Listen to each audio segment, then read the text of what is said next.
Sembaruti, powered by Nippon Paint, Asia's real #1 paint. Co-presented by Eldia Pure Coconut Oil மற்றும் Ratna Fan House in New Year Super Grand Sale.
கட்டடம், காலிமனை, estate, தோட்டம் இப்படி அசையா சொத்துக்களோட மதிப்பு 80,000 கோடி madam.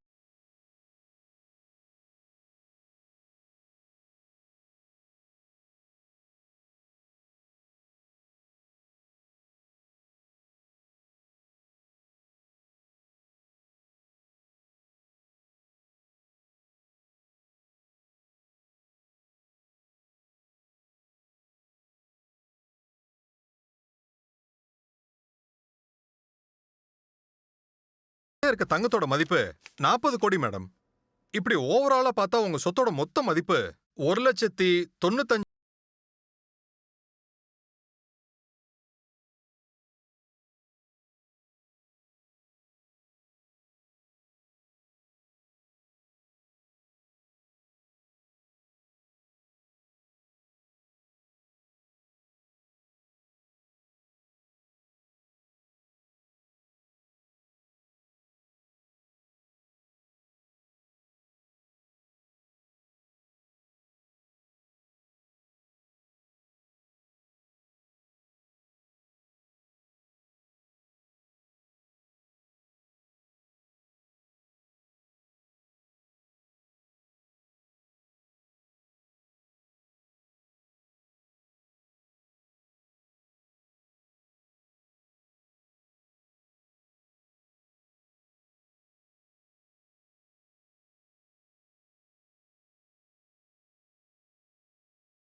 இதெல்லாம் பங்கு போடல அருண்.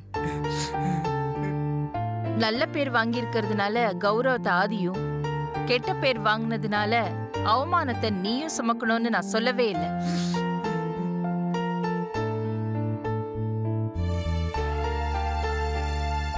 வீட்ல யார் தப்பு பண்ணாலும் அதனால வர்ற மான அவமானங்களை எல்லாரும் அனுபவிச்சு தான் ஆகணும். ப்ரோ, அம்மா கிட்ட நீங்க சொல்லுங்க ப்ரோ.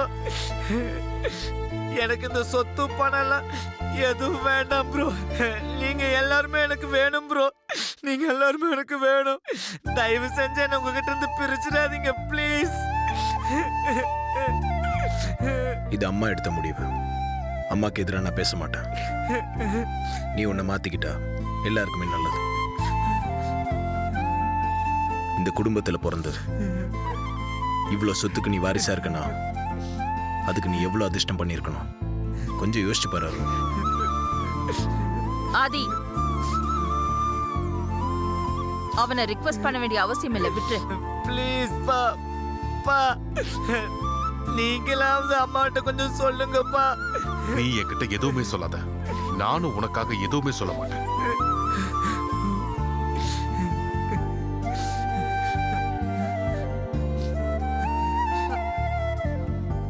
அருண், இன்னும் ஏன்டா அவ மூஞ்சியே பாத்துட்டு இருக்க? அவளால தானே உனக்கு இந்த நிலைமை. எல்லாம் நடந்து முடிஞ்சு இன்னைக்கு நம்ம வீட்டுல சொத்தை பிரிக்கிற அளவுக்கு வந்திருக்கோம். இதுக்கெல்லாம் காரணம் அவதானே.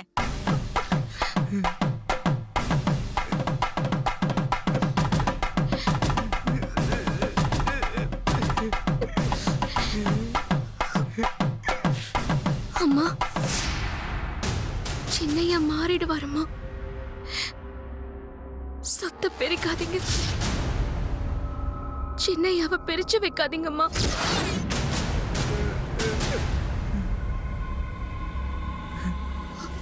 அது நாளைக்கு நிறுத்து.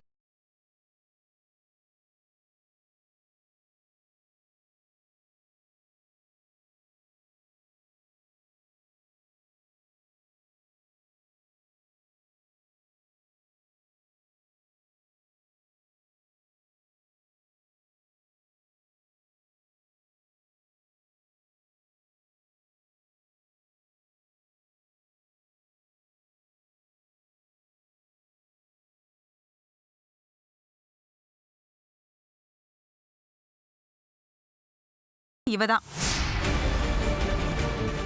இப்ப என்னவோ சொத்தை பிரிக்காதீங்கன்னு ஒரேடியா நாடகம் ஆடி நீலி கண்ணீர் வடிக்கிறா. சித்தி, சொத்தை பிரிக்கிறதுக்கும் பார்வதிக்கும் எந்த சம்பந்தமும் இல்ல.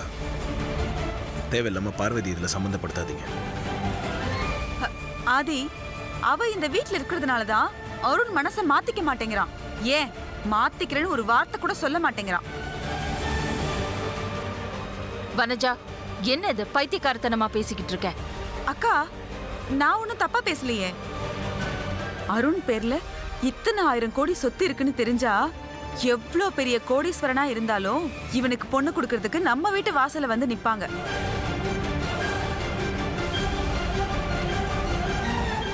எத்தனை அழகியா இருந்தாலும் இவனை கட்டிக்கிறதுக்கு கியூல வந்து நிப்பாங்க. டே அருண், கொஞ்சம் நம்ம குடும்ப பெருமையை பத்தி யோசிச்சு பாருடா. இதெல்லாம் புரிஞ்சுக்கிட்டு மனசார அம்மா கிட்ட ஒரு வார்த்தை சாரின்னு சொல்லு. நீ எப்பவும் போல இந்த வீட்ல ராஜகுமார் மாதிரி இருக்கலாம்டா. அவன் மாறணும். அவனை மாத்தணுங்கிறதுக்காக நான் இந்த ஏற்பாட்டை பண்ணல. பண்ண வேண்டிய நேரம் வந்துருச்சு, அதனால தான் பண்ணேன்.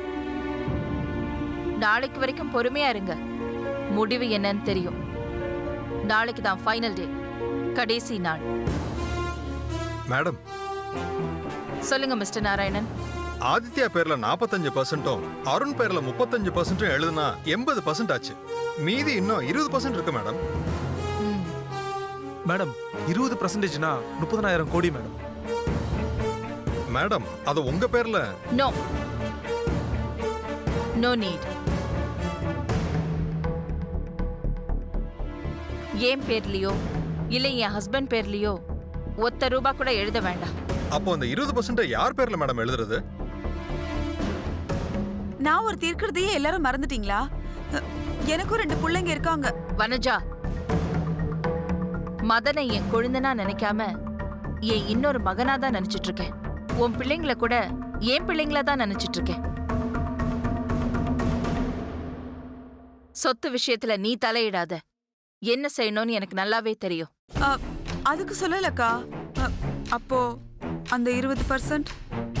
தலையிட வேண்டாம்னு சொன்னேன்ல.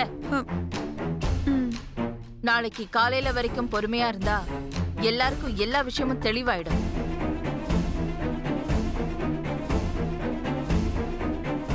ஓகே மிஸ்டர் நாராயணன், சொன்னபடி கணக்கு பத்திரங்களை ரெடி பண்ணிட்டு நாளைக்கு காலையில 9 மணிக்கு வந்துருங்க. ஓகே மேடம், அப்படியே பண்றோம். நாங்க கிளம்புறோம். போயிட்டு வாங்க. வரோம் மேடம்.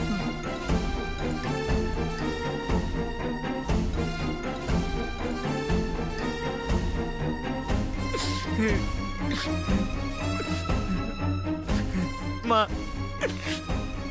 தயவு செஞ்சு உங்க முடிவை மாத்திக்கோங்கம்மா. எனக்கு இந்த சொத்தெல்லாம் வேண்டாமா. நீங்க தாமா வேணும். நீங்க தான் எனக்கு முக்கியம். ப்ளீஸ்மா, உங்க முடிவை கொஞ்சம் மாத்திக்கோங்கம்மா. அது நீ நாளைக்கு காலையில 9 மணிக்குள்ள எடுக்க போற முடிவுல இருக்கு. ஆதி, அம்மா. போங்க, எல்லாரும் அவங்கவங்க வேலையை பாருங்க.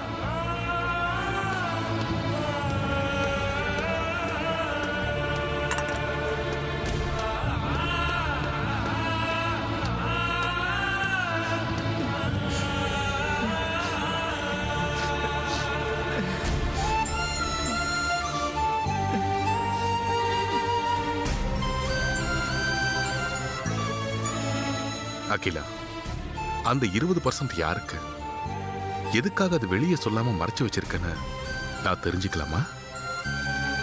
ம்.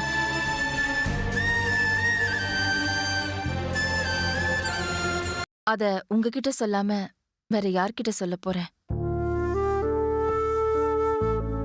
அருணால பாதிக்கப்பட்டு அவமானத்துக்கு உள்ளான ஐஸ்வர்யாக்கு கொடுக்கலான்னு இருக்கேன்.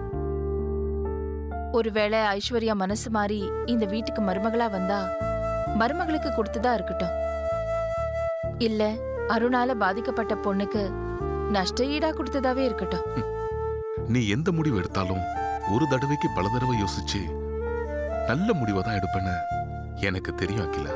உங்க பேர்ல நான் எந்த சொத்தையும் எழுதலையே, அதுல உங்களுக்கு வருத்தம் இல்லையா? என்னோட சொத்தே நீதான் அகிலா. நீ என் பக்கத்துல இருக்கும்போது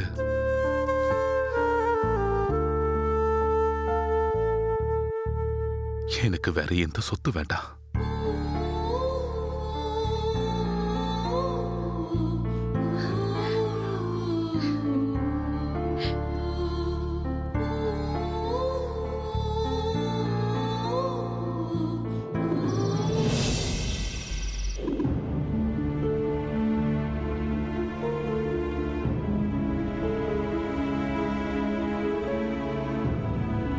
அருண், வாட் டாட்? இங்க வா.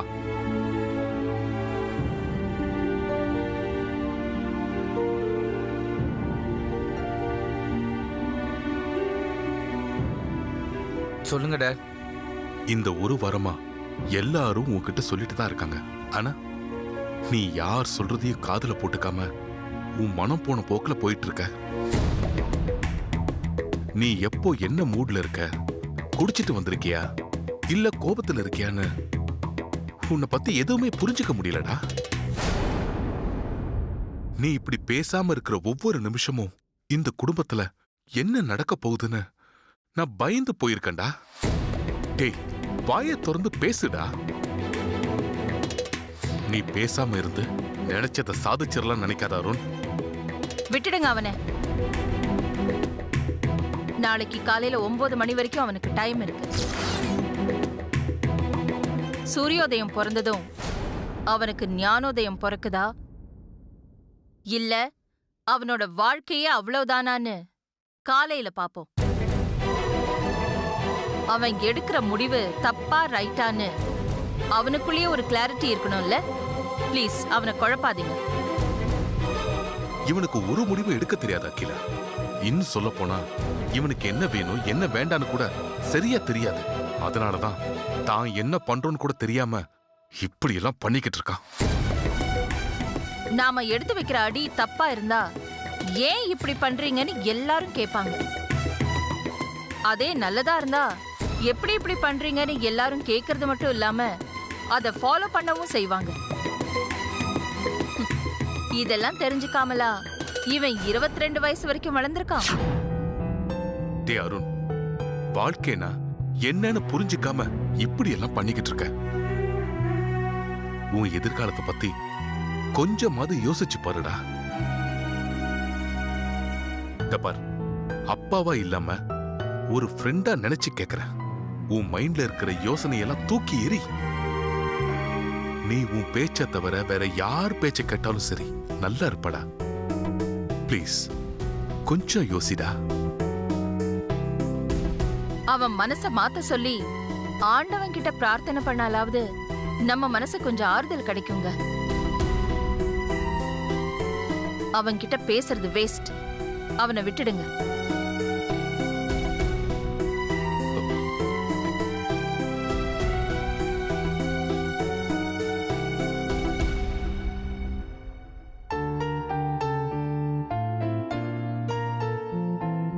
என்னாச்சு அகிலா? காலங்காலமா நம்ம ஆதிக்கடவுர் பரம்பரையில சொத்து பிரிவினை நடந்ததே இல்ல. என் காலத்துக்கு அப்புறம் இன்னும் எத்தனை வருஷம் ஆனாலும் அது அப்படியே இருக்கணும்னு ஆசைப்பட்டேன்.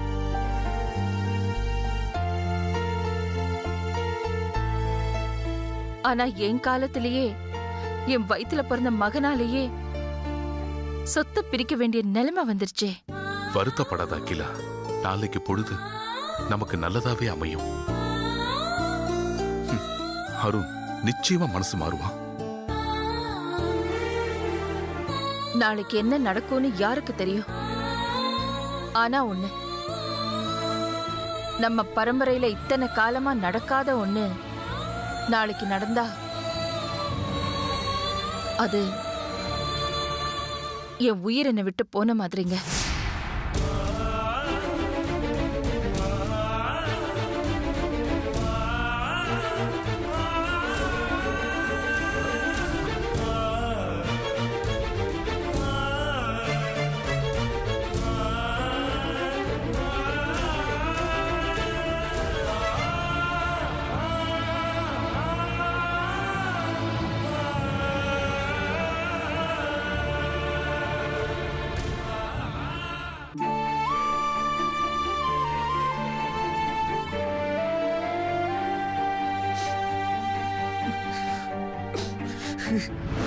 இது அம்மா எடுத்த முடிவு.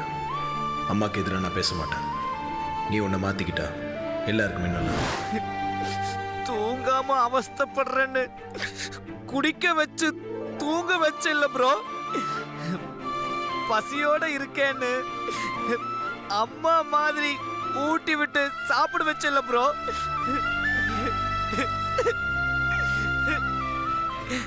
கடைசி வரைக்கும் நீ என்ன புரிஞ்சுக்கவே இல்லையா ப்ரோ?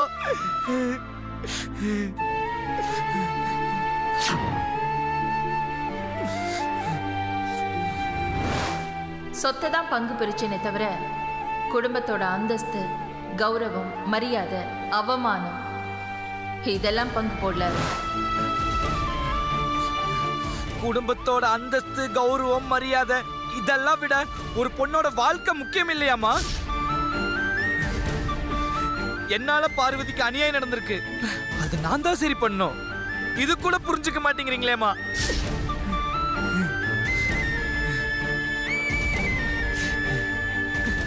பார்வதி எவ்வளவு நல்லவ தெரியுமாமா?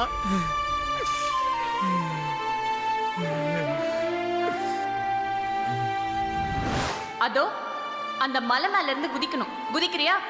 நான் குதிச்சா நீங்க சின்னையாவை கல்யாணம் பண்ணிக்குவீங்களா?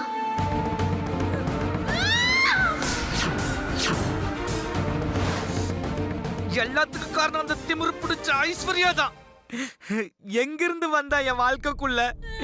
எல்லாரும் அவளுக்கே சப்போர்ட் பண்றீங்க, என்ன யாருமே புரிஞ்சுக்க மாட்டேங்கிறீங்களே.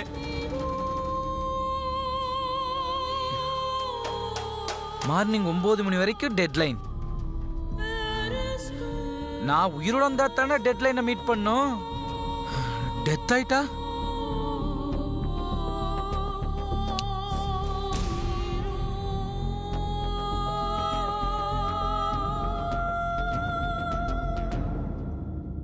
டெத் ஆயிட்டா